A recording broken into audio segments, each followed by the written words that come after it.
Dearest listeners, settle yourselves comfortably, for the hearts that beat beneath the stays and silks of London know no greater terror than ruin, swift, merciless, and absolute. Hear now the most extraordinary tale of a woman who found herself balanced upon that terrible precipice, and the gentleman who chose her shame over his honor. But let us not rush, for the best stories, like a properly aged claret, must be savored slowly, each moment allowed to reveal its full complexity upon the palate. The spring of 1814 had descended upon London with particular splendor, bringing with it the usual procession of debutantes, determined mammas, and gentlemen of varying degrees of fortune and character. Among the young ladies making their mark upon the marriage mart that season, Lady Clementine Hollingsworth stood as a figure of considerable interest, though perhaps not for the reasons her father, Baron Hollingsworth, might have preferred. At 21, Clementine had acquired what the charitable termed experience and what the less charitable termed desperation. Yet the Hollingsworth crystal manufactories, those sprawling enterprises in Stourbridge that transformed sand and ash into objects of breathtaking beauty, ensured that Clementine's prospects remained gilded, if somewhat tarnished by the passage of time. The Baron himself, a man whose understanding of business far exceeded his comprehension of feminine nature, had made his expectations abundantly clear. Clementine was to secure an advantageous match before the season concluded, preferably to a gentleman whose title would elevate the family name as surely as her dowry would restore his depleted coffers. It was a transaction as cold and transparent as the crystal that had built their fortune, and Clementine understood her role in it perfectly. She possessed what society deemed acceptable beauty: chestnut hair that caught the light with warm undertones, gray eyes of remarkable clarity, and a figure that her modiste proclaimed ideal for the high-waisted gowns then fashionable. Yet these attributes, combined with her considerable fortune, had somehow failed to secure her a husband. The tongue whispered that Lady Clementine was too particular, too independent in her opinions, too quick to dismiss gentlemen who failed to meet her exacting standards. The truth, had anyone bothered to discern it, was somewhat more complex. Clementine had watched her elder sister wed a viscount whose cruelty revealed itself only after the marriage settlements had been signed. She had observed her childhood friend enter a union with a marquis who kept 3 mistresses and treated his wife with such indifference that she had faded into a shadow of her former self. These cautionary tales had made Clementine wary, perhaps too wary, of the men who courted her fortune while demonstrating little interest in the woman who came attached to it. The Hollingsworth townhouse on Grosvenor Square served as the stage for Clementine's daily performance of genteel availability. Each morning brought calling cards and invitations. Each afternoon a parade of morning callers who arrived precisely at 3 o'clock to pay their respects. The drawing room, decorated in the pale blue and gold that proclaimed both wealth and taste, hosted an endless succession of gentlemen who praised her appearance, complimented her fortune, and demonstrated varying degrees of sincerity. Among the regular fixtures in this theatrical production was Mr. Thaddeus Weatherby, though his presence went largely unremarked by both Clementine and her father. Thaddeus served as the Baron's private secretary, a position he had held for nearly 4 years. His duties encompassed everything from managing the Baron's correspondence to overseeing the London operations of the crystal business, tasks he performed with quiet efficiency and unobtrusive competence. At 28, Thaddeus possessed the kind of unremarkable appearance that allowed him to move through society without attracting particular notice. His features were even but not striking, his build lean rather than commanding, his manner reserved to the point of invisibility. He dressed in the sober colors appropriate to his station, blacks, grays, and the occasional deep blue, and maintained the careful balance between respectability and economy that marked his position in the household. What the casual observer failed to note, however, was the quality of attention Thaddeus directed toward Lady Clementine during those afternoon calling hours.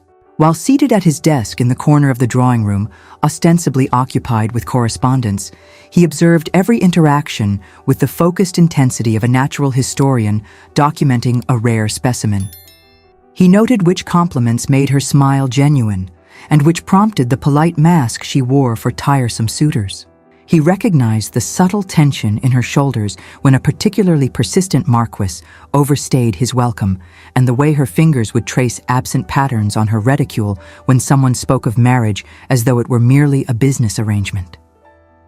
Thaddeus had loved Clementine Hollingsworth for years, a silent and impossible feeling that he kept locked away like a precious artifact. The precise moment of his emotional capitulation had occurred during a dinner party when she had defended the intelligence of women to a pompous earl who had insisted that feminine minds were unsuited for serious thought. Her argument had been both logical and passionate, delivered with a wit that had silenced the earl and earned the quiet admiration of several ladies present. Thaddeus, standing in attendance near the sideboard, had felt something shift irrevocably in his chest. Of course, he had never spoken of this attachment, nor would he.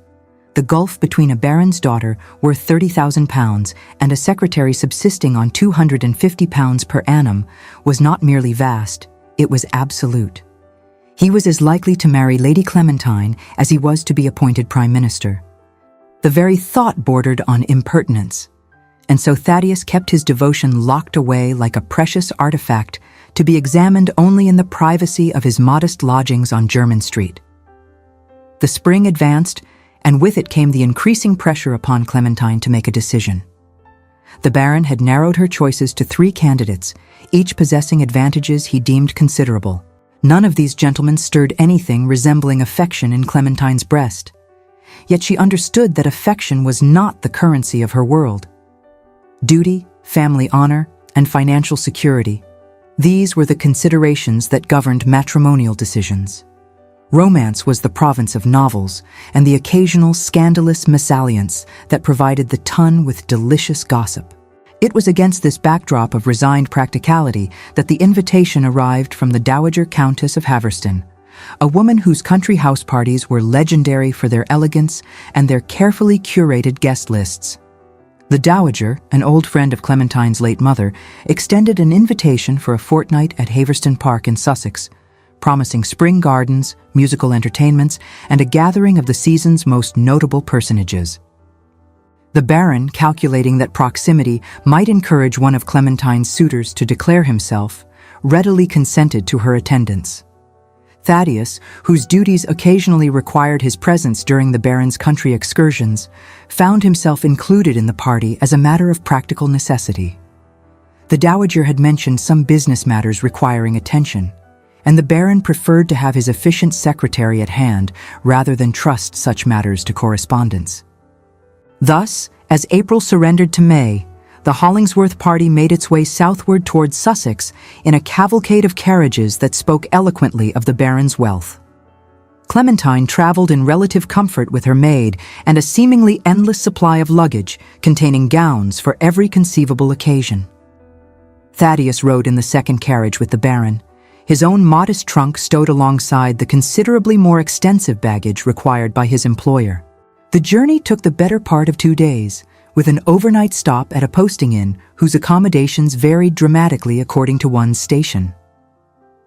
Clementine retired to a well-appointed chamber with a warming pan and fresh linens, while Thaddeus made do with a small room under the eaves that afforded him a view of the stable yard and the sounds of arriving and departing coaches throughout the night.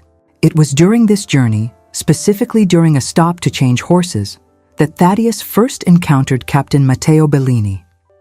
The Italian officer, resplendent in a uniform that somehow managed to make the regulation dress of the Allied forces appear rakishly continental, stood in the inn yard directing servants in rapid Italian interspersed with heavily accented English. His presence attracted immediate attention. Dark curls artfully arranged, aristocratic features that belonged on a Roman coin, and the kind of confident bearing that suggested a man entirely comfortable with admiration. Captain Bellini, it transpired, was also bound for Haverston Park, having secured an invitation through his service with Wellington's forces and his friendship with the Dowager's nephew. He made his bow to Baron Hollingsworth with continental flourish, expressed his pleasure at making the acquaintance of Lady Clementine with an appreciation that bordered on impropriety, and entirely failed to notice Thaddeus's existence beyond dismissing him with a glance that categorized and discarded him in a single moment. The captain insisted on riding alongside the Hollingsworth carriage for the remainder of the journey, ostensibly for protection, though the peaceful English countryside presented no obvious dangers.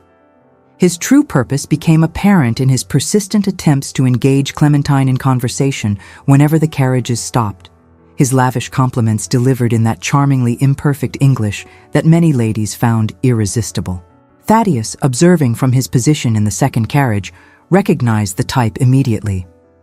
Captain Bellini was a fortune hunter of the most polished variety, the sort who viewed wealthy English heiresses as legitimate spoils of war. His military service had been genuine enough, but his current campaign targeted a different kind of prize. Every gesture, every smile, every carefully rehearsed compliment formed part of a strategy as deliberate as any battlefield maneuver. What concerned Thaddeus more than the captain's obvious mercenary intentions was Clementine's response to them.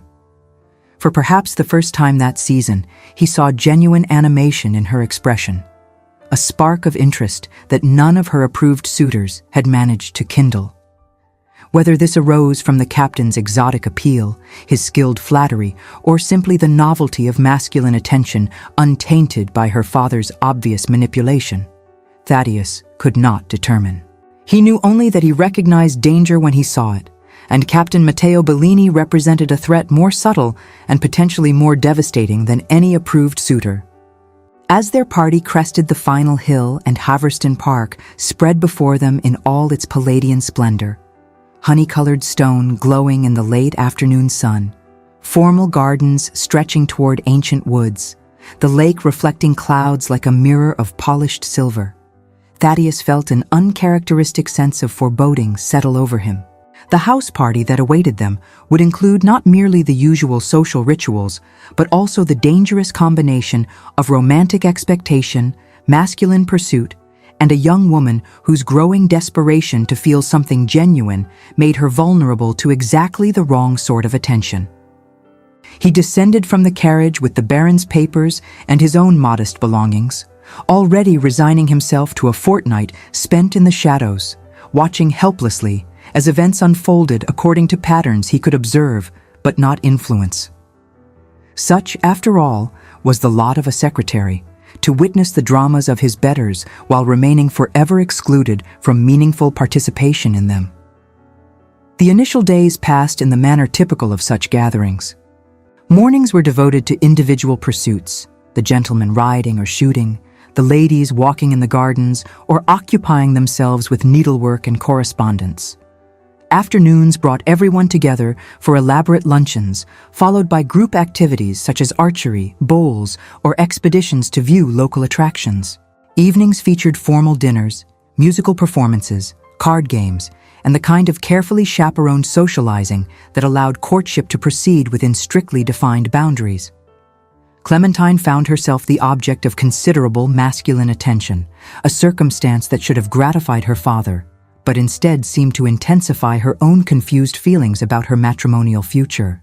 Lord Pembridge attended her with the persistent determination of a man who had decided upon his second wife and saw no reason for extended courtship.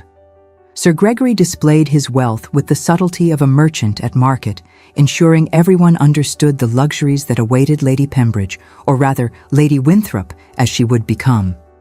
Mr. Cornelius Ashford, perhaps recognizing that his lack of fortune required different tactics, attempted to position himself as a romantic figure, quoting poetry and affecting the kind of sensitive melancholy currently fashionable among young men of artistic pretension. Yet it was Captain Bellini who commanded Clementine's true attention. The Italian officer had perfected the art of appearing wherever she happened to be, encountering her during morning walks, positioning himself beside her at luncheon, volunteering to partner her in games that required teamwork. Unlike her official suitors, who spoke primarily of themselves and their estates, the captain asked questions about her thoughts, her interests, her dreams for the future. That these questions represented a seduction strategy rather than genuine curiosity never occurred to Clementine. Or perhaps it did, and she simply chose to ignore the evidence in favor of the intoxicating sensation of being truly seen. Perhaps it was the exotic appeal, the hint of danger. But what truly captivated her was the perception that, unlike the approved suitors, the captain appeared to court the woman, not merely the dowry. This novelty, the scent of genuine risk, represented an irresistible rebellion against the tedious fate her father had imposed. The captain possessed an old-world gallantry that made English reserve seem provincial by comparison. He kissed hands with lingering appreciation rather than perfunctory duty. He offered compliments that spoke of passion, barely restrained rather than polite admiration. Most dangerously, he created an atmosphere of conspiracy, as though he and Clementine shared secrets that elevated them above the mundane social commerce surrounding them. Thaddeus, confined to the dowager's library where he worked on the Baron's business correspondence and various small tasks assigned by the hostess, had limited opportunities to observe these developing dynamics directly. However, the servants' gossip that filtered through the household, combined with his acute understanding of human nature, provided sufficient intelligence to recognize the trajectory. He saw the captain's campaign with crystalline clarity, the strategic escalation of intimacy, the careful isolation of the target from her usual supports, the creation of emotional dependency through alternating attention and withdrawal. What Thaddeus could not determine was whether Clementine recognized the danger herself. During the few moments when their paths crossed, when she came to the library seeking a particular volume, or when he was summoned to take dictation from the Baron in the drawing room, he searched her face for signs of awareness or concern. Instead, he saw something more troubling, the desperate animation of a woman who had convinced herself that this feeling, this excitement, this sense of being truly alive, must be what she had been waiting for all along. The house party reached its zenith on the 10th evening with a ball that transformed Haverston's grand ballroom into a scene of breathtaking elegance. Hundreds of candles reflected in crystal chandeliers cast golden light across walls hung with silk. The orchestra, imported from London at considerable expense, produced music of exceptional quality. The guests, dressed in their finest evening attire, created a tableau that might have graced any palace in Europe. Clementine appeared in a gown of ice-blue silk that her father had commissioned specifically for this occasion, its simplicity a perfect foil for her coloring and the Hollingsworth diamonds that adorned her throat and wrists. She looked, even Thaddeus had to acknowledge from his position among the chaperones and older guests ringing the ballroom, absolutely magnificent. The Baron, clearly satisfied with the investment, beamed with proprietorial pride as various gentlemen solicited his daughter's hand for the dancing. The dance card that dangled from Clementine's wrist quickly filled with the names of eligible gentlemen. Lord Pembridge claimed the first dance, as was expected given his status as the highest-ranking suitor. Sir Gregory secured the supper dance, a position of considerable significance. Mr. Ashford contented himself with 2 later dances and the promise of a stroll in the gardens during the interval.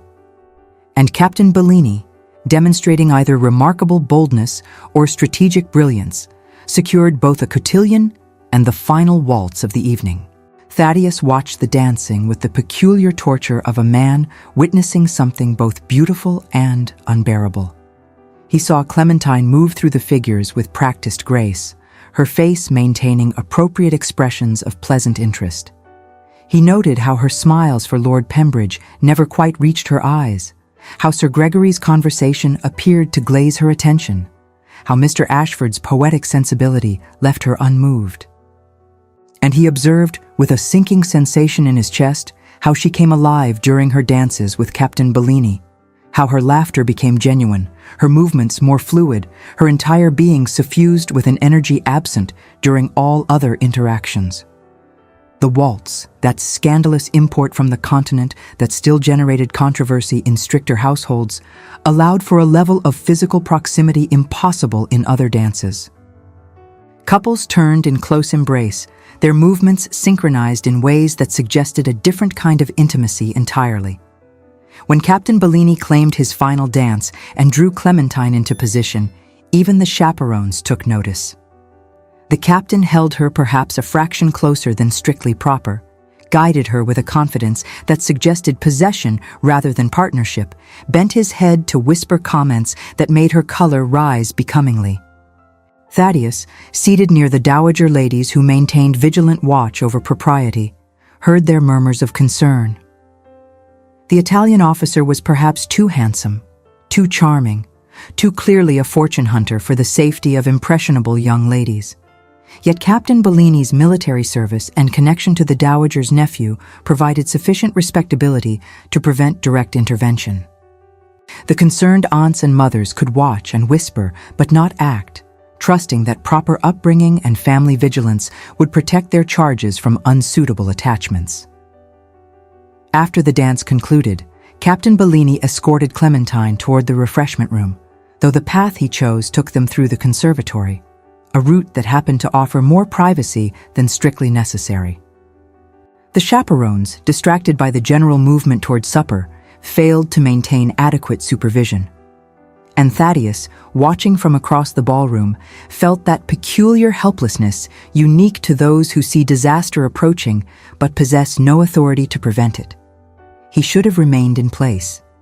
His position in the household provided no justification for following a guest into the conservatory. Yet something, call it protective instinct or perhaps simply the inability to remain passive, propelled him from his chair.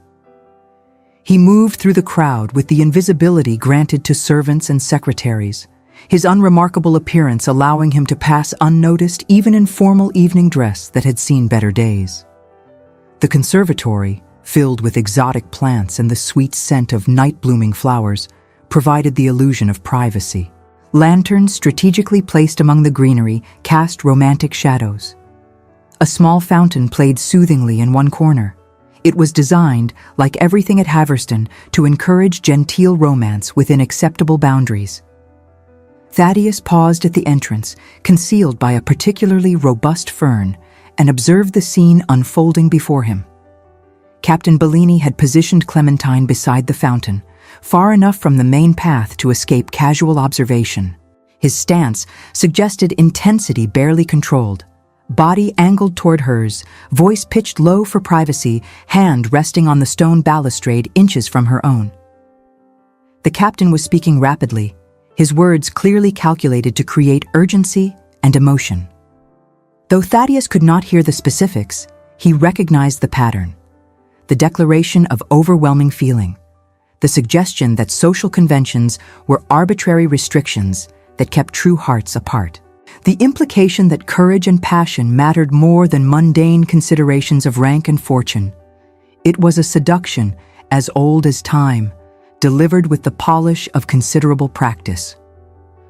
What struck Thaddeus most painfully was Clementine's response. She had not withdrawn or summoned her proper training in deflecting inappropriate advances.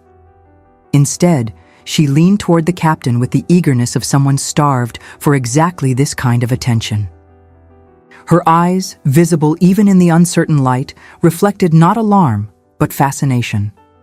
When Captain Bellini reached for her hand, a liberty beyond what propriety allowed, she permitted the contact. The moment stretched, laden with possibility and danger. Then voices approached from the ballroom, laughter announcing the arrival of other guests seeking refreshment or romantic ambiance. Captain Bellini released Clementine's hand with evident reluctance, stepping back to restore proper distance. His expression, visible for just a moment before he rearranged his features into appropriate public neutrality, revealed satisfaction. He had achieved his objective for the evening, laying groundwork for whatever his ultimate scheme entailed. Clementine, flushed and slightly breathless, allowed the captain to escort her back toward the ballroom, their path taking them directly past Thaddeus's concealment. For a brief moment, her eyes met his, and recognition flashed across her features. She knew he had witnessed the scene, understood that her reputation now rested partially in the hands of a man whose existence she barely acknowledged. Then the moment passed, and she turned away, the captain's hand still resting proprietarily on her arm. Thaddeus remained among the ferns long after they departed, his thoughts a tumult of concern and calculation. He had seen enough of the world to recognize that Captain Bellini would not be content with mere flirtation. The Italian clearly intended seduction in its fullest sense, counting on Clementine's combination of desperation and naivety to overcome her better judgment.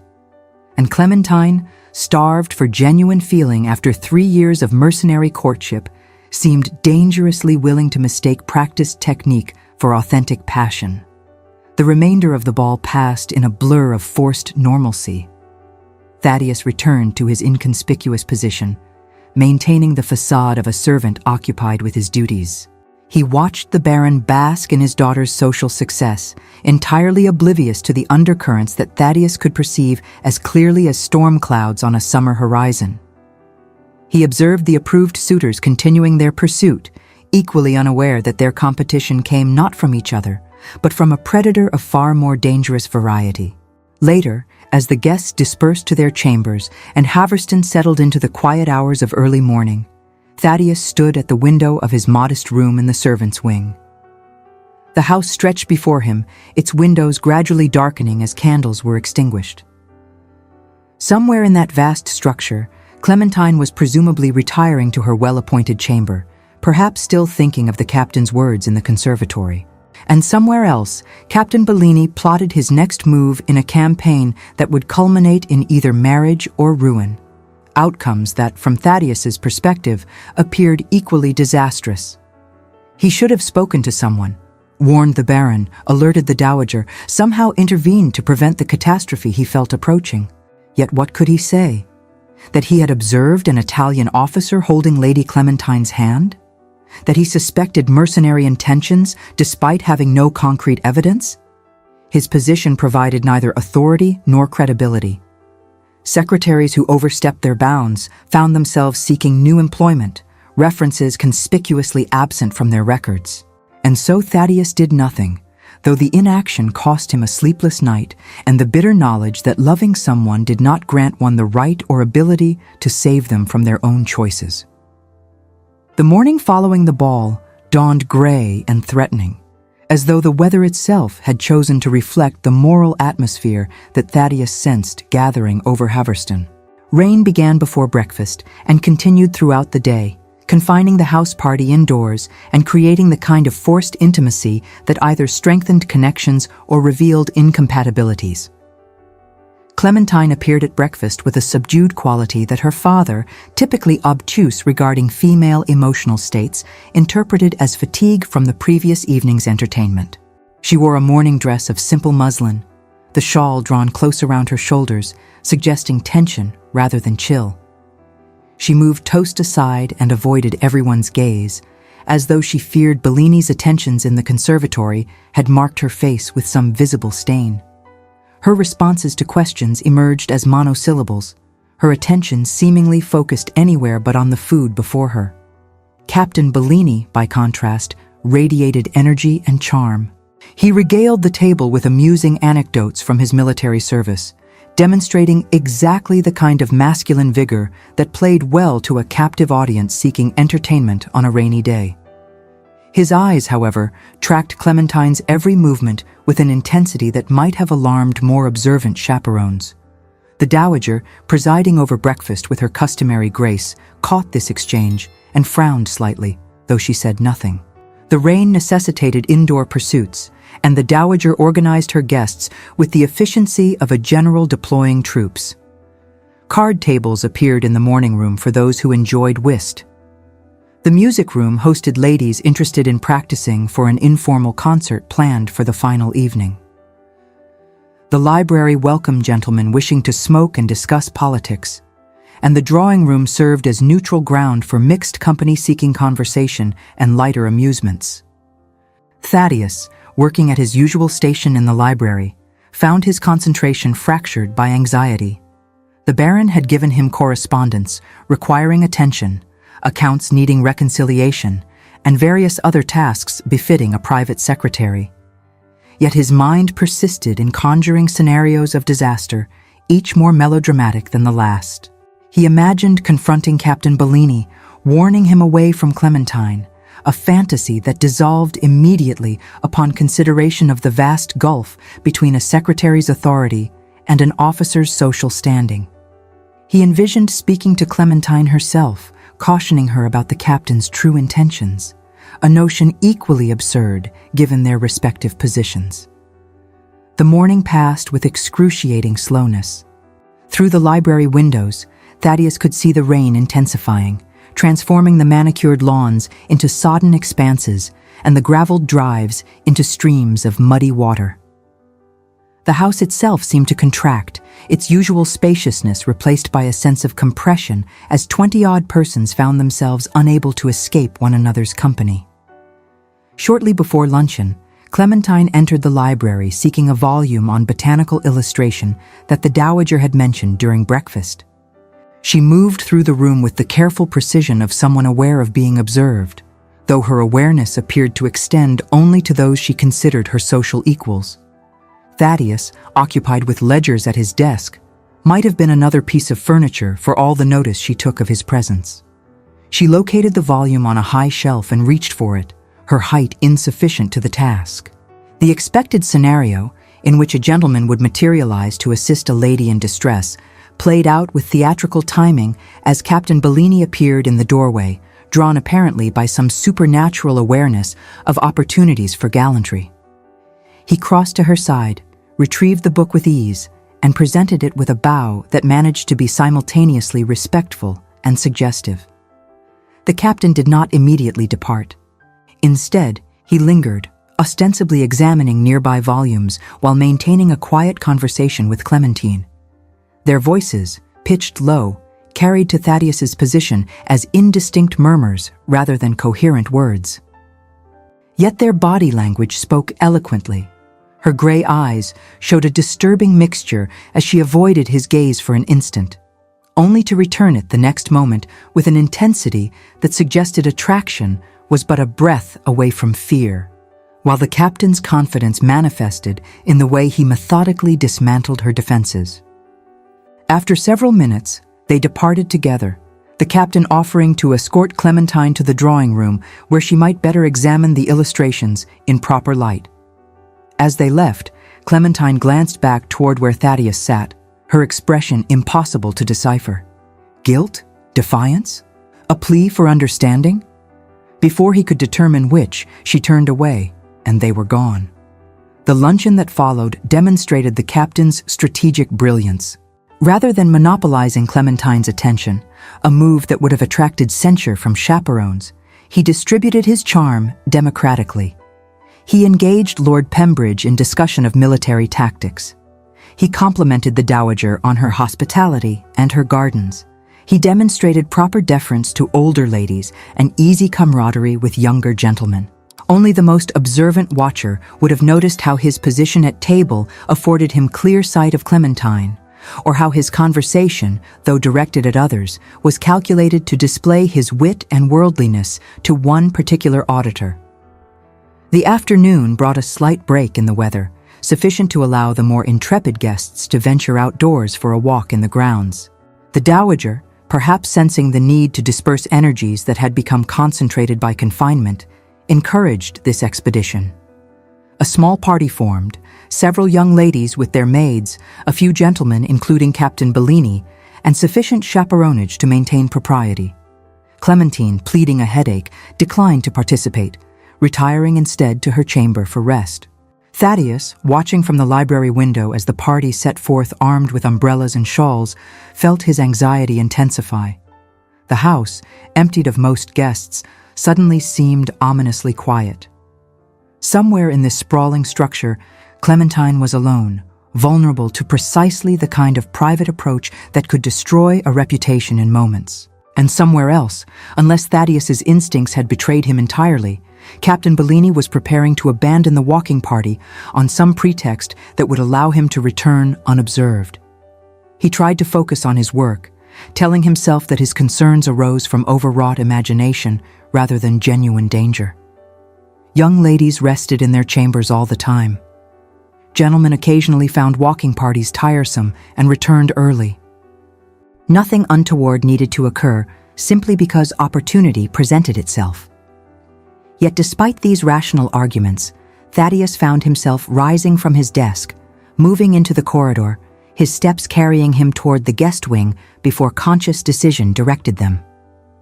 The upper floors of Haverston maintained their own geography, a complex arrangement of family quarters, guest chambers, and service areas connected by corridors that reflected both architectural ambition and practical necessity. Thaddeus, whose duties occasionally required delivering correspondence to the Baron's chamber, knew the general layout. He understood which rooms housed which guests, where the servants' stairs provided discreet access, how the various wings connected. He climbed the main staircase with the careful neutrality of a servant about legitimate business, though what that business might be, he could not have explained to anyone who challenged him. The corridor stretching before him stood empty, doors closed on private spaces.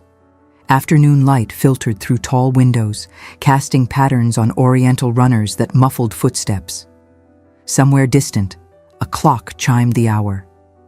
Clementine's chamber occupied a prime position overlooking the gardens, adjacent to rooms housing other unmarried ladies of the party. As Thaddeus approached, moving with deliberate quiet, he heard voices, muted but distinct, emanating from behind her closed door. His heart, already beating uncomfortably fast, seemed to stumble. No gentleman should be in a lady's chamber under any circumstances. The very presence constituted scandal sufficient to destroy reputations and force marriage. He moved closer, positioning himself where he might hear without being observed should anyone emerge. The voices resolved into recognizable patterns, Clementine's, pitched higher than usual with what might have been distress or excitement, and the captain's, smooth and persuasive. Thaddeus could not distinguish words, but the rhythm of the conversation suggested precisely the kind of scene he had feared. Time seemed to distort, stretching and compressing unpredictably. Thaddeus stood frozen in the corridor, torn between the impulse to intervene and the knowledge that his intervention might cause more harm than whatever scenario unfolded behind that door. Minutes passed. How many, he could not have said.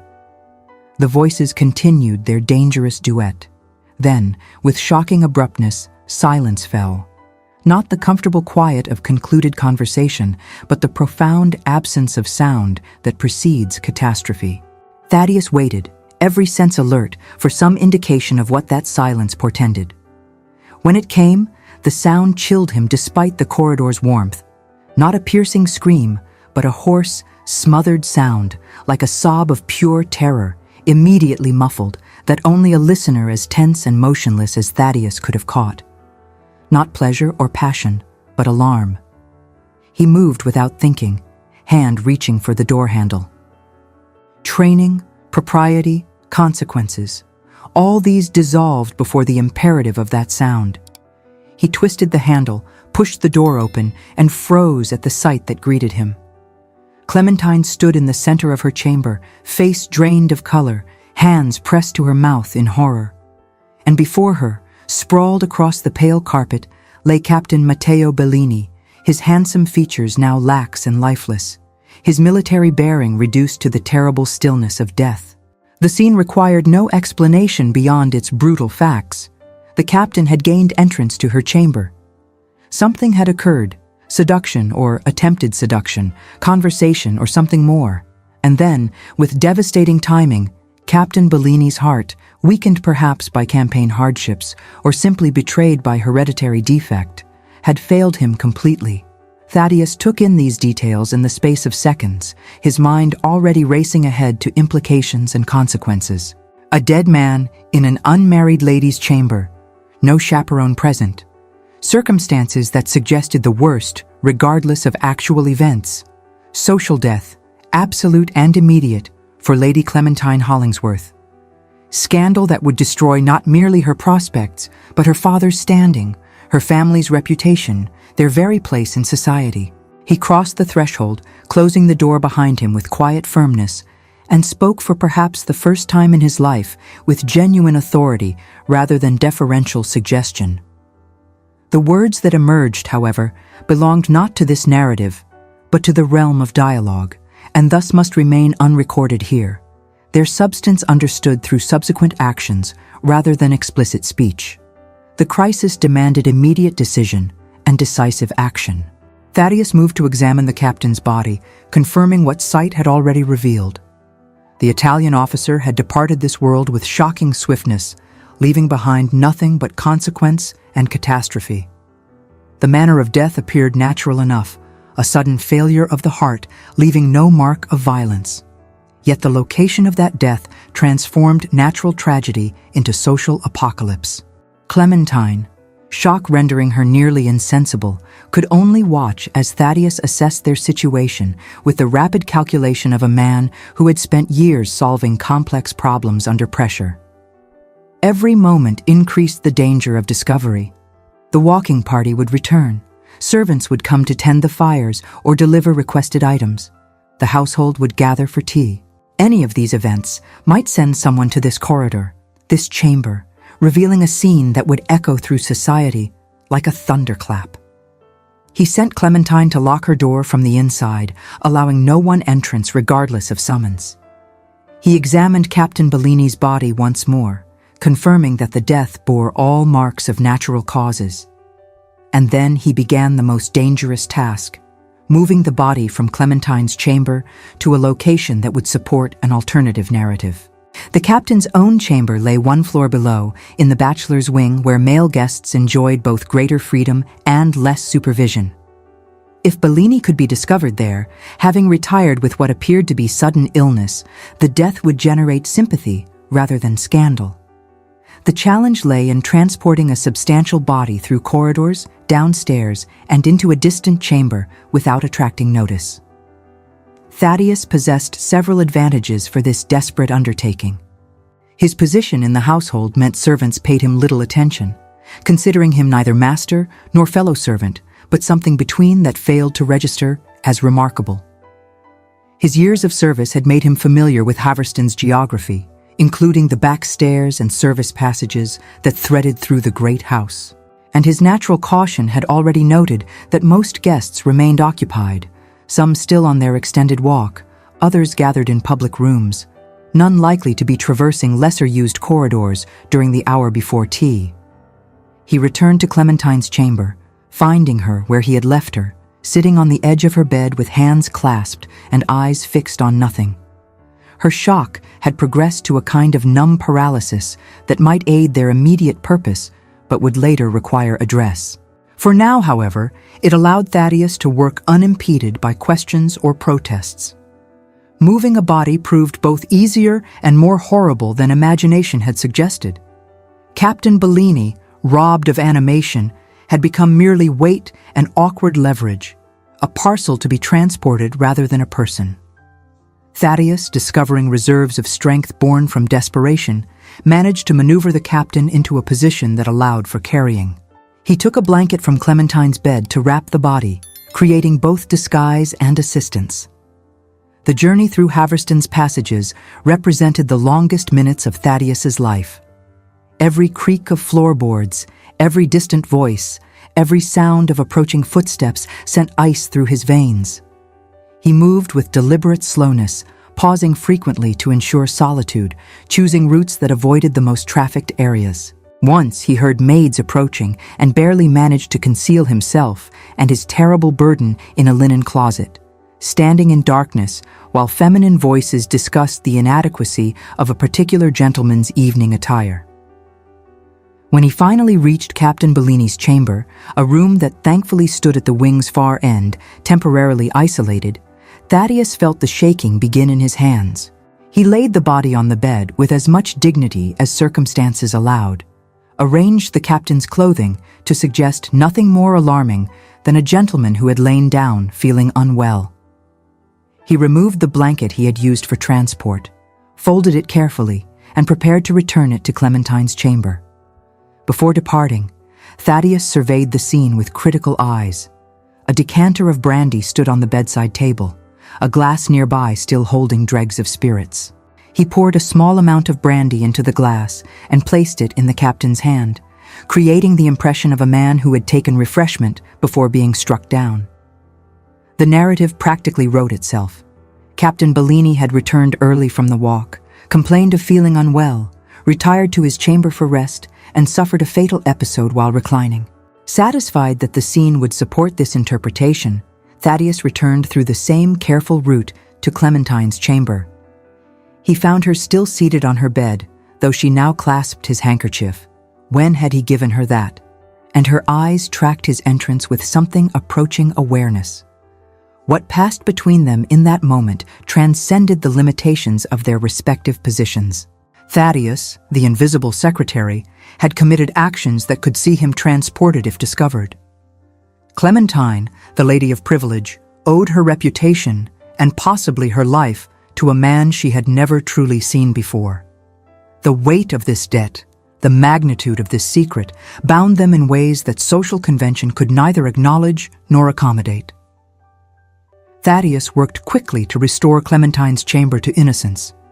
He smoothed the carpet where the captain had fallen, adjusted furniture to eliminate any suggestion of disturbance, opened a window slightly to disperse any lingering scent of masculine presence. His actions carried the mechanical precision of one who had moved past fear into the realm of pure necessity. Finally, when all appeared as it should, Thaddeus turned to Clementine. Her color had begun to return, shock gradually surrendering to understanding. She looked at him with eyes that now truly saw him, perhaps for the first time, despite their years of peripheral acquaintance. The question hung between them, unspoken but unavoidable. Why had he done this? Why had a man of no particular connection or obligation taken risks that could destroy his entire future? The answer, of course, lay in those 3 years, 2 months, and approximately 17 days of silent devotion. Yet speaking such truth exceeded what propriety or prudence allowed. Instead, Thaddeus offered practical instruction. She must compose herself, appear at tea as though nothing untoward had occurred, demonstrate perfect normalcy when the inevitable discovery of the captain's death prompted household alarm. Any deviation from expected behavior would attract precisely the kind of scrutiny that could unpick their desperate fiction. Clementine nodded, her composure visibly strengthening. She was, Thaddeus recognized, fundamentally resilient beneath her genteel exterior. The shock that had rendered her helpless was yielding to the same intelligence that had allowed her to navigate 3 seasons of the marriage mart without succumbing to complete cynicism. She would play her part because she understood the necessity of it. Thaddeus departed her chamber with the same caution that had characterized his arrival, returning the blanket to her bed and ensuring the corridor showed no sign of his passage. As he descended toward the ground floor, he heard sounds of the walking party's return. Laughter, complaint about the weather, general animation suggesting successful expedition. In moments, these people would learn of Captain Bellini's death and respond with appropriate shock. The household would transform into chaos as servants were summoned, doctors sent for, the machinery of death set into motion. He reached the library and resumed his position at the desk as though he had never left it. Though his hands shook so badly, he had to clasp them together to achieve stillness. The Baron's correspondence lay exactly where he had abandoned it, unchanged testimony to a world that continued regardless of private catastrophes. The discovery came shortly after tea, announced by a servant's scream that brought the entire household running. The scene in Captain Bellini's chamber played out with gratifying adherence to Thaddeus's constructed narrative.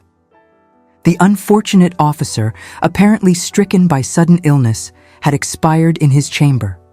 The doctor, summoned from the village, confirmed what examination suggested: a failure of the heart, swift and fatal, leaving no mark but cessation of life. Such tragedies occurred, particularly among military men, whose constitutions had been tested by campaign hardships. Sad, certainly, but comprehensible within the medical understanding of the age. The dowager, managing crisis with the same competence she brought to social orchestration, made arrangements for the captain's body and notification of his military superiors.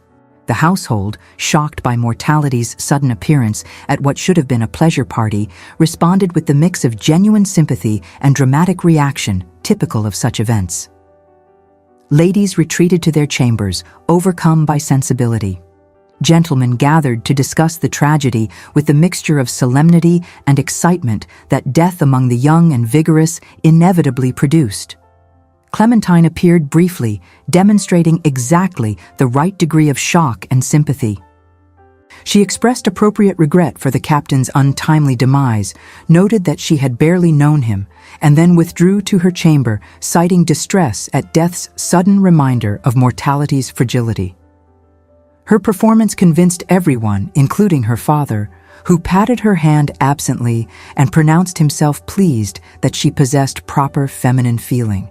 Over the following days, as the house party dissolved prematurely and guests dispersed to their various estates, Thaddeus watched Clementine with covert attention. She maintained perfect composure publicly, demonstrating nothing beyond appropriate solemnity at the tragedy that had touched their gathering. Yet in unguarded moments, when she thought herself unobserved, he caught glimpses of the woman beneath the facade. Not grief precisely, for she had barely known the captain despite his determined courtship. Rather, a kind of shocked awareness of how narrowly she had escaped complete ruin and what that escape had cost the man who had engineered it. They had no opportunity for private conversation. Their respective positions prohibited such contact, and the heightened attention following Captain Bellini's death made any irregular behavior particularly dangerous.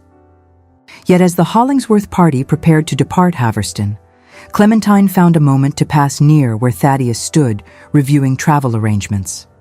Their eyes met for an instant, hers conveying something that might have been gratitude or recognition, or simply the acknowledgement that they now shared a secret that could never be spoken. The return journey to London passed in uncomfortable silence. The Baron, disappointed that the house party had failed to produce an engagement, occupied himself with business correspondence. Clementine stared out the carriage window at passing countryside, her thoughts opaque. And Thaddeus, traveling as before in the second carriage, reflected on the curious mathematics of sacrifice. He had risked everything, reputation, position, freedom itself, for a woman who could never acknowledge the debt. Yet given the same circumstances again, he knew without doubt that he would make identical choices. The weeks following their return from Haverston brought London into the full glory of the season's height. But for those most intimately connected to the events in Sussex, the city's pleasures carried unexpected complications. Captain Bellini's death, though attributed to natural causes, had generated ripples of gossip that reached even to the drawing rooms of Mayfair. The whispers concerned nothing specific. No one suggested scandal, yet the association of a sudden death with a house party gave the entire affair an aura of drama that society found irresistible to discuss. Clementine found herself navigating these conversational minefields with increasing skill, though the effort extracted a toll that manifested in the shadows beneath her eyes and the new brittleness in her smile. She continued attending balls and routs as the season demanded, accepting calls from her approved suitors, maintaining the fiction that her primary concern remained securing an advantageous marriage. Yet something fundamental had shifted in her bearing, a quality that Lord Pembridge interpreted as increased maturity and Sir Gregory viewed as appealingly subdued femininity.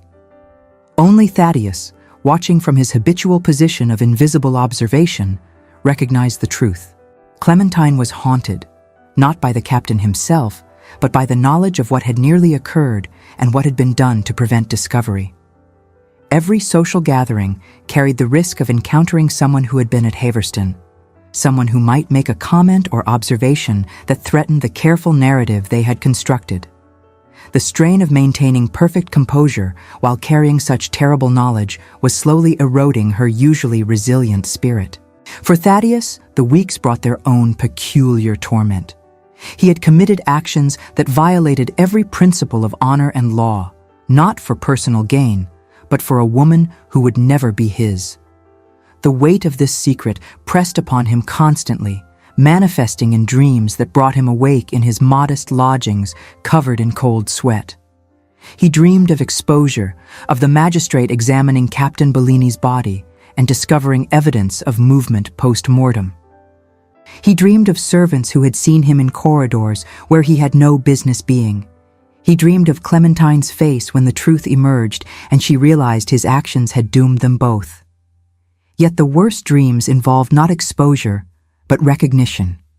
Visions in which Clementine acknowledged what he had done and offered her hand in marriage out of obligation and gratitude. These dreams disturbed him far more than nightmares of prosecution, for they revealed the terrible truth he had known from the beginning. He did not want her gratitude. He wanted her love, freely given and genuine, and that could never exist in the shadow of the debt she owed him. The 6th week after their return brought a complication that threatened to transform their careful secret into public scandal. It arrived in the form of Lord Edmund Hollingsworth, Clementine's elder brother, who had been traveling on the continent during the house party and knew nothing of events at Haverston beyond the basic facts of Captain Bellini's death. Lord Edmund, a man of 32 years who had inherited their father's business acumen while unfortunately acquiring none of his restraint, had returned to England with debts that required immediate attention. Gaming losses incurred in Paris and Rome, combined with an expensive mistress and investments in ventures of dubious legitimacy, had left him in desperate need of funds that his allowance could not accommodate. He turned, as always, to his father's coffers, only to be refused with unusual firmness by the Baron, who was growing weary of funding his son's dissolute lifestyle. Thwarted in direct approach, Lord Edmund turned his attention to his sister's marital prospects. If Clementine could be pushed toward accepting one of her wealthy suitors, her grateful brother might expect some financial consideration as reward for his encouragement. He began inserting himself into Clementine's social schedule with unprecedented frequency, playing the attentive brother while simultaneously assessing which suitor offered the most potential for exploitation. It was during one of these performances of fraternal devotion that Lord Edmund made a discovery that would shatter the fragile peace Thaddeus had constructed. While calling at Grosvenor Square to escort Clementine to a morning exhibition at Somerset House, Edmund wandered into the study where Thaddeus worked on the Baron's correspondence. Bored and idle, Edmund began examining papers on the desk, ostensibly seeking something to read, but actually hoping to find information about his father's current financial position. What he found instead was a letter, partially written in Thaddeus's careful hand, addressed to the Bishop of London. The letter concerned arrangements for reading of prayers for the soul of Captain Matteo Bellini, the charitable gesture of a man who felt guilt over another's death, even when that death was natural. Yet the existence of the letter, combined with Lord Edmund's quick mind and suspicious nature, prompted questions that began unraveling carefully constructed fabric. Why would the Baron's secretary be arranging prayers for a man who had barely intersected with their household? Why such attention to someone whose acquaintance had been so brief? Lord Edmund, who possessed the kind of cunning that characterized successful scoundrels, began making inquiries. He spoke to servants who had accompanied the family to Haverston. He examined his sister with new attention, noting her reactions when Captain Bellini's name arose in conversation. And he began to reconstruct events in ways that, while not perfectly accurate, contained enough truth to be dangerous. The confrontation came on a gray afternoon in late June, in the study where Thaddeus was reviewing accounts. Lord Edmund entered without announcement, closing the door behind him with the kind of deliberate care that signaled predatory intent. His expression carried satisfaction mixed with calculation, the look of a man who had uncovered valuable information and was considering how best to profit from it. Lord Edmund's accusation, delivered with the confidence of someone convinced of his deductions, missed actual facts while capturing damning essence. He suggested that Thaddeus and Clementine had been conducting an affair, that Captain Bellini had discovered this relationship, and that his sudden death represented not natural causes, but something darker. The theory was wildly inaccurate, yet contained sufficient elements of truth. The secret, the connection between Thaddeus and Clementine, the desperation to conceal certain facts, to serve as effective blackmail regardless of its veracity. The demand for money followed naturally from these accusations. Lord Edmund needed £10,000 to satisfy his creditors and finance his continued lifestyle. This sum would purchase his silence regarding whatever had occurred at Haverston. Alternatively, should Thaddeus lack such resources, perhaps Lord Edmund would need to share his concerns with the Baron, or with the magistrate, or with society at large. The threat hung between them, explicit and devastating. Thaddeus, listening to this ultimatum while his mind raced through increasingly desperate options, understood immediately the impossible position Lord Edmund had created. He possessed nothing remotely approaching £10,000. His annual salary was barely 1/100th of that figure, and his savings would not purchase Lord Edmund's silence for even a fortnight. Yet capitulating to the threat would mean exposing everything: the body in Clementine's chamber, the movement through Haverston's corridors, the reconstruction of Captain Bellini's death. Exposure meant ruin for Clementine, prosecution for himself, and scandal that would destroy the Hollingsworth family entirely. In that moment, facing a choice between impossible alternatives, Thaddeus made a decision that would alter the course of multiple lives. He would confess everything to the Baron, not Lord Edmund's distorted version, but the actual truth of what had occurred at Haverston. He would throw himself on his employer's mercy, accept whatever consequences followed, and hope that the Baron's pragmatism and affection for his daughter might lead him to contain rather than publicize the scandal. The interview with Baron Hollingsworth took place that same evening, in the study with doors locked against interruption. Thaddeus presented the facts with the same careful precision he brought to business correspondence, omitting nothing except his own feelings for Clementine. He described the captain's inappropriate presence in her chamber, his sudden death, the split-second decision to move the body, and the subsequent concealment. He acknowledged the illegal nature of his actions while explaining the reasoning that had prompted them. And he offered his immediate resignation, his person available for prosecution should the Baron determine that course necessary. The Baron listened in silence, his expression transforming from confusion to shock to something more complex and unreadable. When Thaddeus finished, a long moment passed during which only the ticking of the mantel clock marked time's passage. Finally, the Baron spoke, his words measured and deliberate, their substance forever lost to the prohibition against recorded dialogue, but their effect immediately apparent in the events that followed.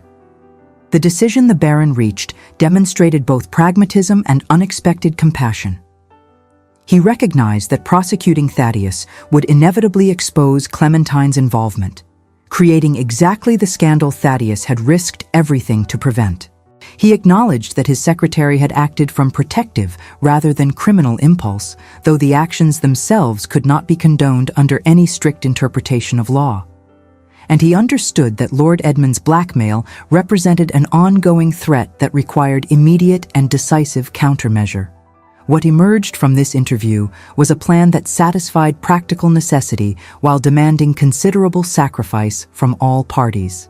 Thaddeus would not face prosecution, but neither could he remain in the Baron's employ. The very knowledge he possessed made him a permanent risk, and his continued presence would invite exactly the kind of scrutiny they needed to avoid. He would leave London immediately, taking a position the Baron would arrange in one of the northern manufactories, far from the Tun's attention and memory. As for Lord Edmund's blackmail, the Baron would deal with his son through methods available to fathers of substantial means and limited patience. The details of this arrangement remained opaque, but the result proved effective. Lord Edmund left for an extended tour of Scotland the following week, his debts mysteriously satisfied and his interest in his sister's affairs notably diminished. And Clementine, the Baron summoned her to his study the day after learning the truth, and whatever transpired during that interview left her pale and withdrawn. She did not attend social functions for the following week, pleading indisposition. When she resumed her routine, she carried herself with a new fragility that her suitors interpreted variously as feminine delicacy or appealing vulnerability. Thaddeus departed London 3 days after his confession, his meager belongings packed into a single trunk. He left no forwarding address beyond the manufactory, where he would take up his new position. His departure occasioned no particular notice. Secretaries came and went, after all, and the Ton had no interest in the movements of such insignificant persons. On his final evening in London, Thaddeus walked past the Hollingsworth townhouse on Grosvenor Square, looking up at the windows that glowed warm against the gathering dusk. Somewhere in that elegant structure, Clementine was presumably preparing for yet another evening of social performance, playing her role in the marriage market with determination born from limited alternatives. They had not spoken since Haverston. They would never speak again. The sacrifice he had made required this separation, for proximity could only endanger what his actions had preserved. As he turned away from Grosvenor Square, heading toward the modest inn where he would spend his last night in London, Thaddeus felt the peculiar emptiness of having achieved something while losing everything. He had saved Clementine's reputation at the cost of his position, his prospects, and any possibility of remaining in her orbit. The mathematics of this exchange should have seemed unfavorable, yet he found no regret in his heart.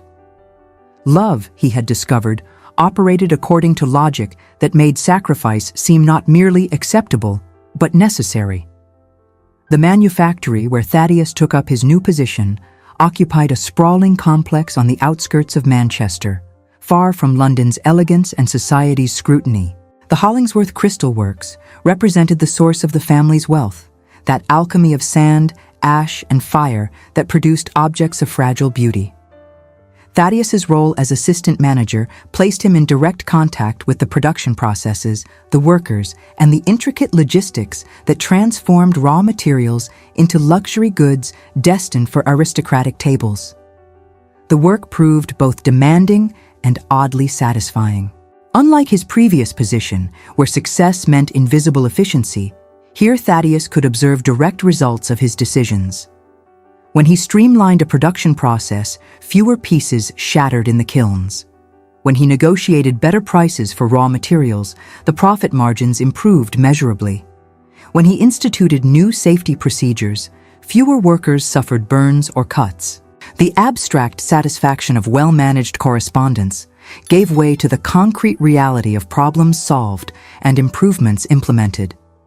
Yet the physical distance from London could not erase the knowledge of what he had left behind. In his modest rooms near the manufactory, Thaddeus followed society news through publications that arrived from the capital.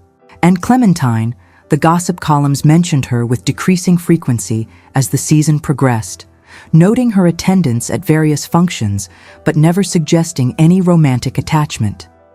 She appeared to have withdrawn from serious consideration of marriage, devoting herself instead to charitable works and remaining in her father's household. At 22, she risked becoming that peculiar English institution, the spinster heiress, too wealthy to be entirely pitied, but too unmarried to be completely respectable. Summer surrendered to autumn, and with it came correspondence from the Baron regarding various business matters requiring attention. The letters maintained strict formality, discussing production quotas and distribution arrangements without any reference to personal matters or the circumstances that had prompted Thaddeus's relocation. Yet embedded within these business communications were details that suggested the Baron held no ill will. Recommendations for advancement, mentions of excellent reports reaching him about the Manchester operation, occasional bonuses that exceeded what strict accounting would justify. It was through one of these letters, arriving in late October, that Thaddeus learned of a development that sent ice through his veins despite the warmth of his office fire. Lord Edmund Hollingsworth had returned to London, his Scottish exile apparently concluded. Moreover, he had been seen in company with certain journalists and scandal sheet publishers, suggesting an interest in sharing information of potentially sensational nature. The Baron's letter requested that Thaddeus prepare certain documentation regarding the household's activities during the previous spring, particularly any correspondence or accounts that might prove relevant to disputes regarding timeline or presence. The implication was clear.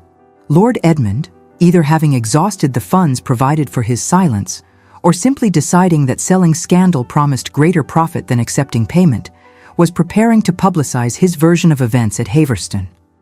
Whether motivated by resentment toward his father, need for money, or simple malice toward a sister who had always outshone him, Lord Edmund apparently judged the time right to transform private knowledge into public entertainment.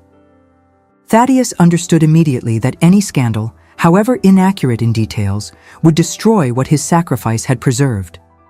The Tun cared less about truth than about spectacle, and a story involving a secret death, a beautiful heiress, and mysterious circumstances would circulate endlessly regardless of how strenuously it was denied. Clementine's reputation would suffer damage beyond repair.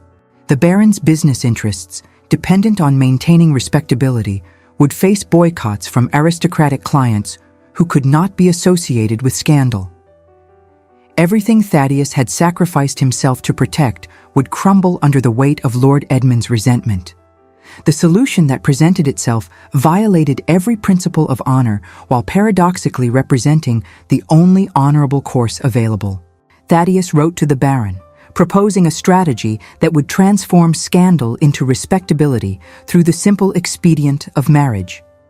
If he and Clementine were engaged, any suggestion of impropriety at Haverston would be reinterpreted through the lens of romance rather than ruin. They had been secretly attached, circumstances had forced their separation, but now love triumphed over obstacles. Such narratives delighted society, which preferred romance to scandal when both options presented themselves. The proposal represented calculated pragmatism rather than romantic gesture. Thaddeus framed it explicitly in terms of protecting Clementine's reputation and the family's interests, carefully avoiding any suggestion that personal feeling motivated the suggestion. He acknowledged that such a marriage would constitute a profound mésalliance. A secretary wedding a baron's daughter exceeded even the considerable tolerance society extended to romantic matches. Yet scandal averted often outweighed propriety violated, particularly when the alternative was public exposure of far more damaging nature.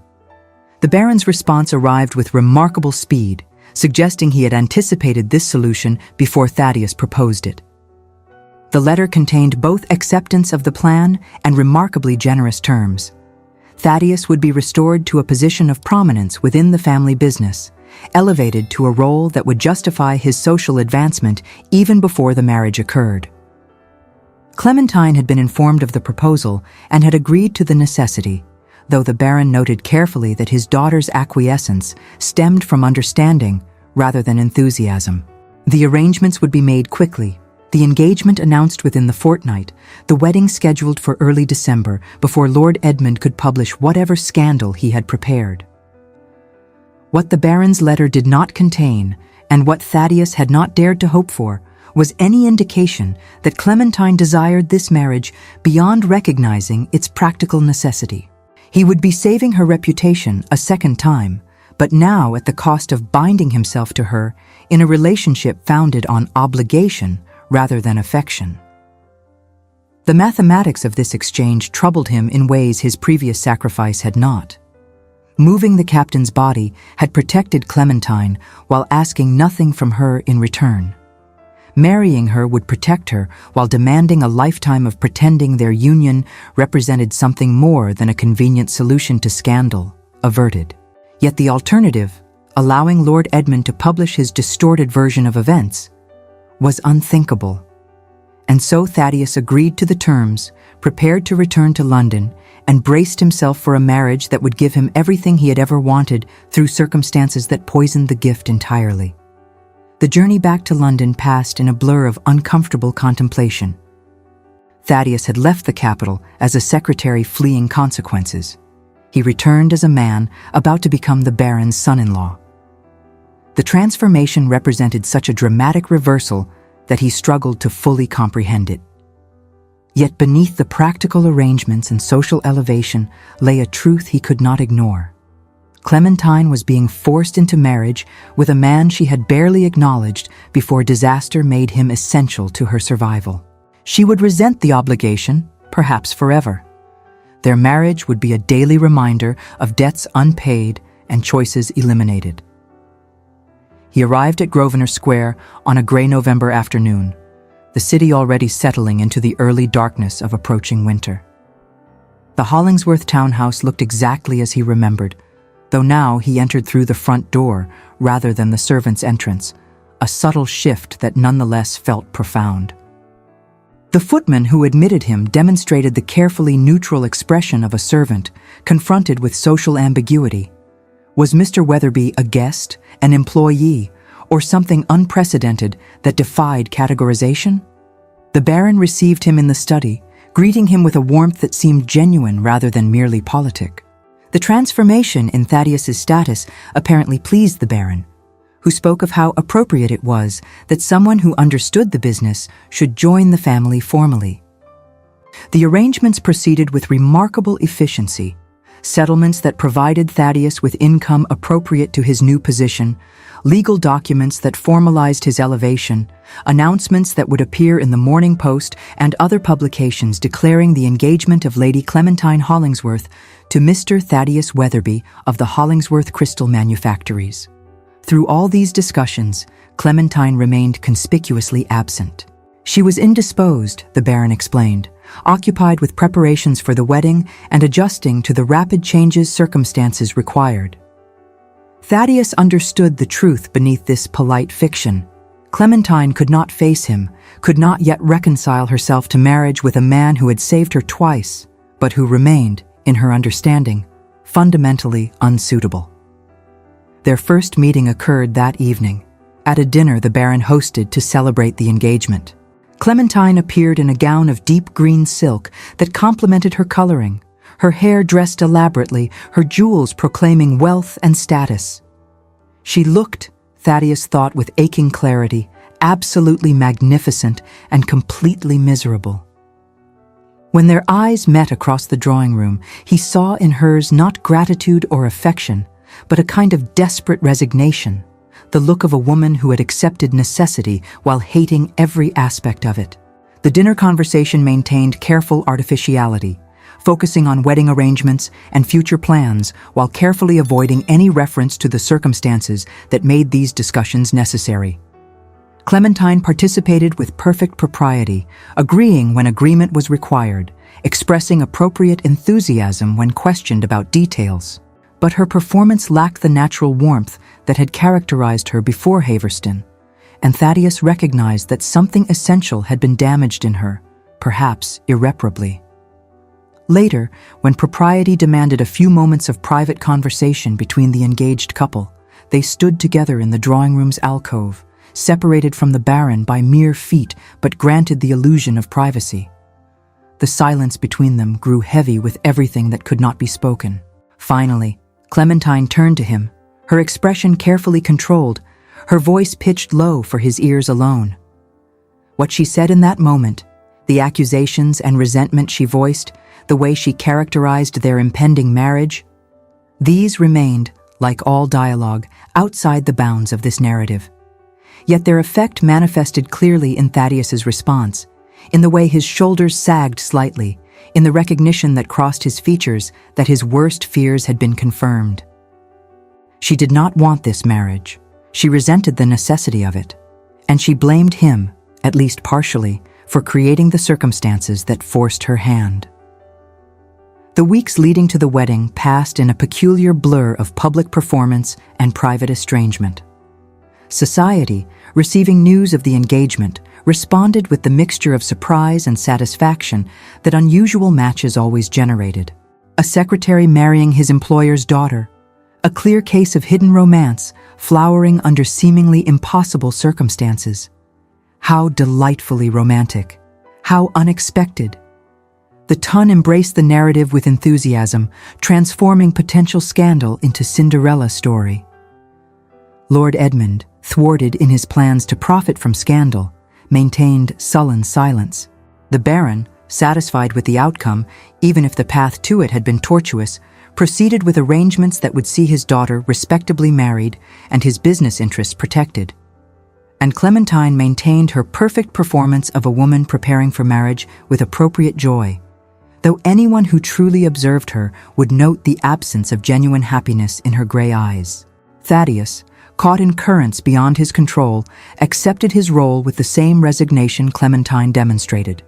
He attended fittings for wedding clothes, participated in discussions about the ceremony, made all the proper responses when questioned about his good fortune. Yet privately, in his rooms at night, he confronted the bitter reality that he was about to marry the woman he loved under circumstances that poisoned any possibility of genuine connection. The irony did not escape him. He had loved her silently for years, never imagining circumstances might allow for acknowledgement of that attachment.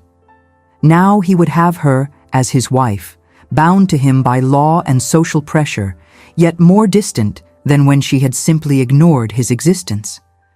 The marriage would be a daily torture, loving her while knowing she viewed him as the author of her imprisonment in a union she had never desired. The wedding of Lady Clementine Hollingsworth and Mr. Thaddeus Weatherby took place on a cold December morning at St. George's, Hanover Square, that most fashionable of churches where society marriages received both divine blessing and social validation. The ceremony, attended by a congregation carefully curated to include all the appropriate persons, proceeded with the mechanical precision of a production at Drury Lane.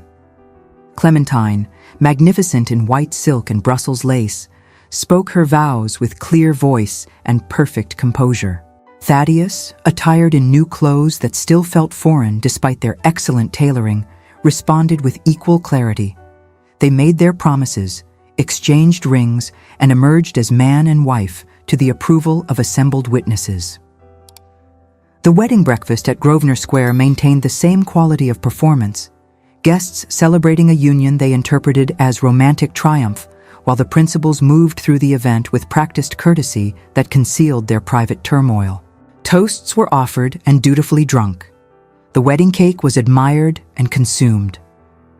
Clementine and Thaddeus stood side by side receiving congratulations, her hand resting lightly on his arm, the very picture of newlywed harmony. Yet beneath this surface, tranquility ran currents of profound unhappiness. Clementine maintained her composure through sheer will, but Thaddeus, who had learned to read her expressions with the precision born of years of covert observation, recognized the brittleness of her control. She despised this situation, despised him for being both savior and jailer, despised herself for the circumstances that had necessitated this marriage. Every congratulation received, every well-wishing comment endured, drove the knife of obligation deeper. For Thaddeus, the day represented the culmination of a nightmare disguised as a dream. He had won the woman he loved through circumstances that made that love impossible to acknowledge or reciprocate. They would share a home, a life, a marriage bed, yet the distance between them exceeded what mere physical separation could create. He had become what every romantic hero dreaded, the man who possessed his beloved's presence while knowing absolutely that he did not possess her heart. The wedding night, approached with dread by both parties, passed in a kind of frozen formality that would have been comic had it not been so tragic. The Baron had provided them with a suite at Grillon's Hotel, that establishment on Albemarle Street, where aristocratic travelers enjoyed both luxury and discretion. Thaddeus and Clementine entered their chambers as strangers thrust together by circumstance, neither quite knowing how to navigate the intimacy marriage demanded. The weeks that followed established patterns that would define their marriage for the foreseeable future.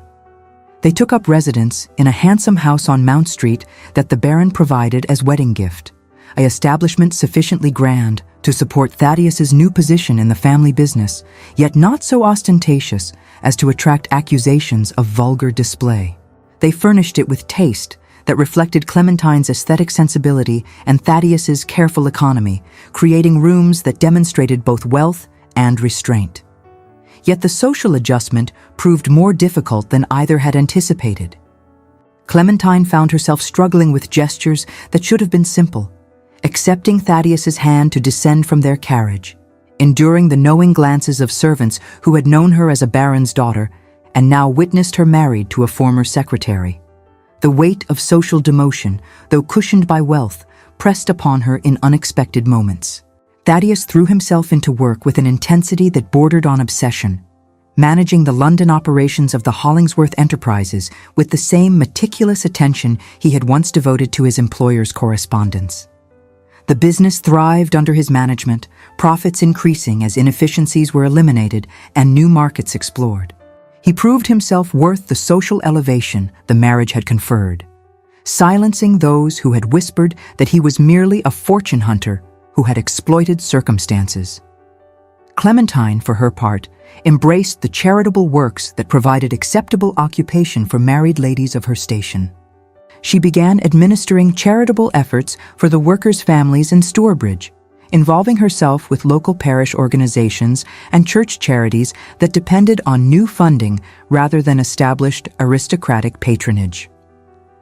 The work satisfied something in her, perhaps the need to feel useful beyond merely ornamental, perhaps the desire to transform her unwanted fortune into tangible good. Her dedication earned praise from the local community and genuine gratitude from those she helped.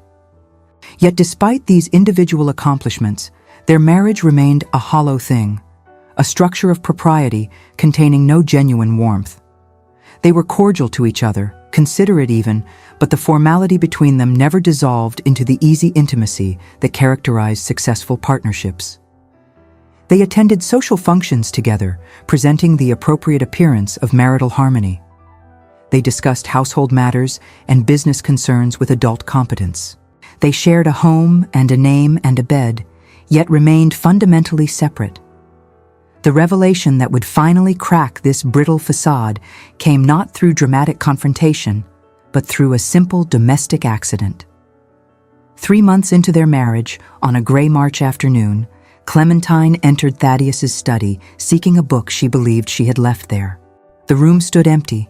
Thaddeus had been called away to the manufactories on some urgent matter, and Clementine moved about it with the liberty afforded by solitude. The desk where Thaddeus conducted business correspondence drew her attention, not from any intentional snooping, but from a need to understand this man who had become her husband, yet remained a cipher. She told herself she sought evidence of his calculations, proof that he was indeed the ambitious secretary who had exploited circumstances for social elevation. Among the neatly organized papers and ledgers, she noticed a leather-bound volume that appeared to be a journal of some kind. She opened it with deliberate intent, half hoping to find confirmation of her resentment. Instead, she found pages filled with meticulous prose that concerned not numbers, but her. Not with improper desire, but with the desperate devotion of a man who had seen her as an unattainable muse. What Clementine discovered in that journal was not idle observation, but silent testimony that dismantled every pillar of her resentment. What Clementine discovered in that journal would have remained private had this narrative been constructed differently. Yet the substance of those entries, if not their exact words, mattered profoundly to what followed. Thaddeus had been keeping a record, not of business matters but of personal reflections, that extended back 3 years to a time when he was merely the baron's secretary, and she was the lady of the house who barely acknowledged his existence. Page after page revealed the careful observations of a man hopelessly in love with someone he could never aspire to possess. Descriptions of her appearance at various social functions, not with improper intimacy, but with the appreciation of an artist documenting something beautiful. Analysis of her conversations and interactions, demonstrating understanding of her character that exceeded what any of her suitors had achieved. Reflections on the injustice of a world where accident of birth determined worth and potential. Most devastatingly, the journal contained entries from Haverston and its aftermath, recording Thaddeus's terror during the crisis, his certainty that protecting her required any sacrifice, his knowledge that his actions would separate him from her forever. He had moved Captain Bellini's body not expecting reward or even gratitude, but simply because allowing her ruin was unthinkable. He had confessed to the Baron not to force marriage, but to prevent Lord Edmund's blackmail from destroying her. Every action that had led to their current situation arose not from ambition or calculation, but from love so profound it demanded sacrifice without hope of reciprocation. The final entries, written since their marriage, carried a quality of quiet despair that pierced Clementine's heart more effectively than any dramatic declaration could have done. Thaddeus recorded his daily observation of her unhappiness, his knowledge that their marriage represented a prison she endured rather than a partnership she embraced. He wrote of loving her while knowing she despised him, of living with her while remaining fundamentally alone. The entries demonstrated both acceptance of this situation and profound grief at its necessity. Clementine stood in her husband's study, the journal trembling in her hands, and felt the careful edifice of her resentment crumble. She had been so certain of her narrative, the secretary who had taken advantage of scandal to elevate himself, the man who had trapped her into marriage through circumstances he had helped create. Yet the journal revealed a completely different story, one in which she appeared not as victim, but as the beloved whom sacrifice had protected. The realization brought not relief, but something more complex and painful, recognition of her own cruelty. For 3 months, she had treated her husband with cold courtesy, punishing him for saving her, resenting him for loving her. She had transformed their marriage into exactly the kind of empty performance she had once feared, never recognizing that the man beside her would have given anything, had given everything to earn her genuine affection rather than forced proximity. When Thaddeus returned that evening, he found Clementine waiting in his study, the journal open on his desk between them, like evidence at a trial. Her face carried an expression he had never seen before, not anger or resentment, but something softer and more vulnerable. The words that passed between them in that moment transformed everything, though their substance must remain, as always, beyond this narrative's scope. What followed was not sudden passion or dramatic reconciliation. Real life seldom accommodated such theatrical moments.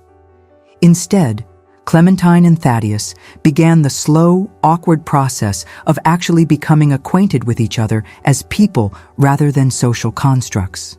They talked, truly talked, for perhaps the first time since circumstances had thrust them together. She learned about his childhood as the younger son of a country squire whose death had left the family in reduced circumstances. He learned about her fears of becoming merely decorative wealth, valued for her fortune but not herself. They discussed Haverston honestly, confronting the trauma and terror that had bound them together. Clementine acknowledged her responsibility for the circumstances that had led to Captain Bellini's presence in her chamber.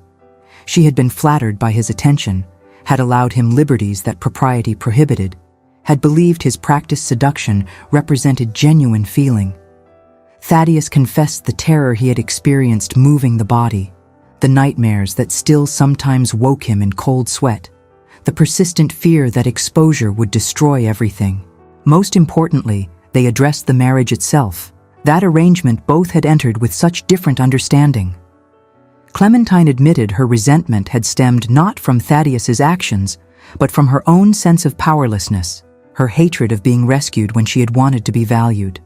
Thaddeus explained that he had agreed to the marriage not to trap her, but to prevent worse scandal, though he acknowledged the selfishness of claiming her even through such circumstances. They apologized to each other, not merely with words, but with the painful honesty of two people who had hurt each other and themselves through misunderstanding. From this foundation of brutal truth, something remarkable began to emerge. Not love instantaneously kindled, neither believed in such fairy tale transformations, but genuine partnership based on respect and understanding. They discovered they actually enjoyed each other's company when not burdened by resentment and obligation. Clementine found that Thaddeus possessed not merely business acumen, but genuine intelligence and surprising wit. Thaddeus discovered that his wife's beauty was the least interesting thing about her, that her mind and character exceeded anything her elegant exterior suggested. The months that followed brought gradual transformation of their household from prison to sanctuary. They began taking breakfast together, using the time to discuss plans for the day or share interesting items from the morning papers. They attended social functions not as duty but as partnership, discovering they made an effective team in navigating the Tun's complexities.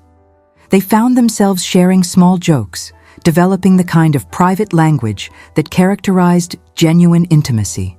Most significantly, Clementine began using her considerable fortune in ways that demonstrated trust in Thaddeus's judgment and partnership in his ambitions. When he proposed expanding the crystal manufactories to include new production techniques, she provided capital and enthusiastic support. When he suggested establishing schools for workers' children, a radical notion that most manufacturers dismissed as unnecessary expense, she funded the endeavor personally and involved herself in its administration. Together, they transformed the Hollingsworth enterprises from merely profitable business into something approaching social innovation. Workers received better wages and safer conditions. Families had access to education and medical care. The manufactories became models that other industrialists studied, proving that profit and human welfare were not mutually exclusive. The changes earned both criticism from traditionalists and praise from reformers, establishing Thaddeus and Clementine as figures of note beyond mere social position. As spring yielded to summer, their marriage evolved in ways neither had anticipated. The formal politeness that had characterized early months dissolved into genuine affection. They found themselves seeking each other's company, not from obligation, but from desire for connection. The physical intimacy that had begun as awkward duty transformed into something that brought them both pleasure and deepening bond. They were becoming, gradually and almost accidentally, genuinely married. One evening in late July, as they sat together in the drawing room, Clementine with her correspondence, Thaddeus with business documents, a comfortable silence settled over them. It was the kind of quiet that required no filling, the companionable peace of two people content in each other's presence. Clementine looked up from her letter and observed her husband in profile, noting the concentration with which he reviewed figures, the slight furrow between his brows that appeared when calculations proved challenging. In that moment, examining this man whom circumstance had given her as husband, Clementine experienced a realization that struck with crystalline clarity. She loved him. Not the desperate passion she had mistaken for feeling with Captain Bellini, not the obligatory affection society prescribed for marriage, but something deeper and more durable. She loved his intelligence and integrity. She loved his quiet competence and unexpected humor. She loved the way he looked at her as though she were remarkable rather than merely beautiful. She loved him, and the knowledge brought not terror, but a profound sense of rightness. Thaddeus, looking up from his documents, caught her expression and found himself unable to look away. Something in her eyes, some softness he had never seen before, made his breath catch. For 3 years he had loved this woman, first hopelessly from distance, then painfully through forced proximity. Now, in this quiet moment, he saw reflected in her face something that looked remarkably like the feeling he had always harbored. The words that passed between them, the declarations made without audience or rehearsal, belonged to them alone. Yet their effect manifested in the way Clementine rose from her chair and crossed to where Thaddeus sat, in how she took his hand without self-consciousness, in the kiss they shared that carried neither duty nor desire for show, but simple truth.